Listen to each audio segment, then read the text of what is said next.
The ruthless wealth strategy of John D. Rockefeller. Before his name controlled nearly the entire oil industry in America, John D. Rockefeller was just a quiet boy watching his mother count coins on a wooden table. But what he learned in that small room would later allow him to control an empire so powerful that the government itself had to step in to stop him. This is not just a story about wealth, it is a story about control. It's a story about discipline and a strategy so ruthless that it reshaped an entire industry. And if you watch closely, you will begin to understand something mysterious. And these things are: wealth is not built by chance, it is built by strategy that most people are too afraid to use. To understand Rockefeller, you must first understand the world he entered. Here is the early stories of John D. Rockefeller as a little child. It was the mid-80s in America, a time of chaos, opportunity, and rapid industrial growth. Railways were expanding, factories were rising, and new industries were being born almost overnight. But here's the thing: among all these industries, there was one that would change everything, which is the oil industry. And at that time, oil wasn't what it is today. It was messy, unorganized, unpredictable. Men were rushing into the oil business, hoping to strike it rich overnight. It was like a cash cow. It was like a gold rush, but far more dangerous. Prices fluctuated widely. Companies rose and collapsed overnight. Most people saw chaos, but John D. Rockefeller saw something else. What did he see? He saw a system that was waiting to be controlled. John D. Rockefeller's mindset did not begin in business, it began at home.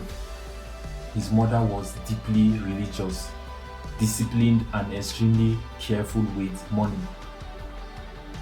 She taught him something simple but powerful. That thing was: waste nothing. Every penny had value, she taught him. Every expense had to be justified. And young Rockefeller took this lesson seriously. He would record every small transaction, track his spending, and save consistently. While other children were playing, he was learning financial discipline. You can imagine a boy of that young age. But there was another influence in his life also, which was his father, a traveling salesman who operated in morally questionable ways. From him, Rockefeller learned something very different: that people are not always honest and business is not always fair. These two influences created a powerful combination: discipline from his mother, strategic awareness from his father. The dual mindset would later define his entire empire. At 16 years old, Rockefeller got his first job as a bookkeeper. He earned a small salary, but he treated the job like it was a training ground for something bigger. While others saw numbers, he saw patterns.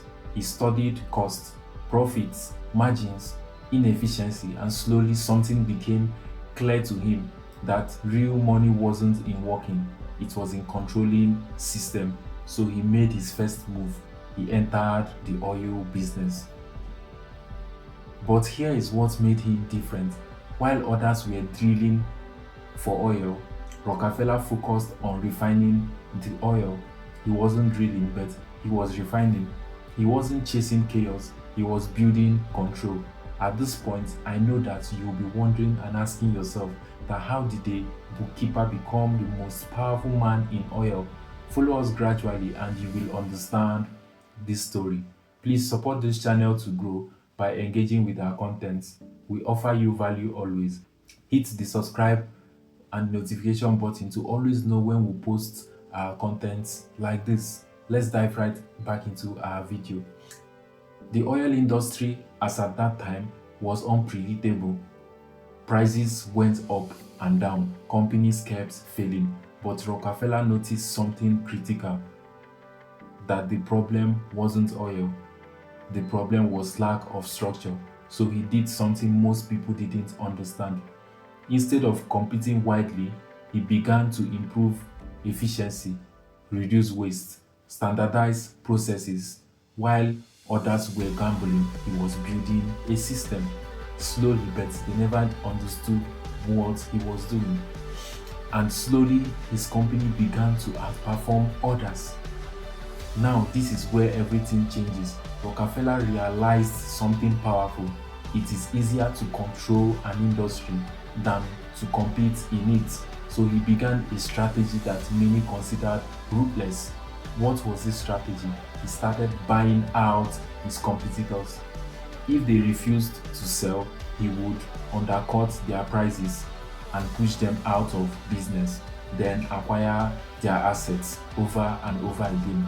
He rinsed and repeated this strategy, and it was working for him for control of the oil industry. And this strategy is known as the horizontal integration in business, and it allowed him to slowly eliminate competition. Here is a lesson very important for you to learn from John D. Rockefeller. He didn't just work harder, he worked smarter. The lesson is that control creates wealth more than effort does. By now, Rockefeller wasn't just a businessman anymore. He was becoming something else, a force to reckon with. And his company, Standard Oil, was growing rapidly.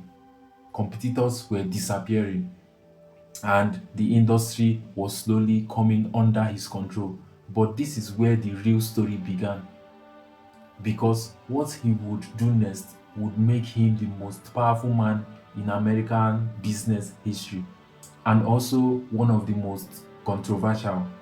And in our next video, we will unfold how he secretly controlled railways, how Standard Oil dominated 90% of the market, and the moment government decided to stop him, and the hidden wealth principles behind his empire. If you find this story powerful, then this is just the beginning. There are many untold stories of wealth, power, and strategy here in our channel that most people never hear. Like, share, and subscribe.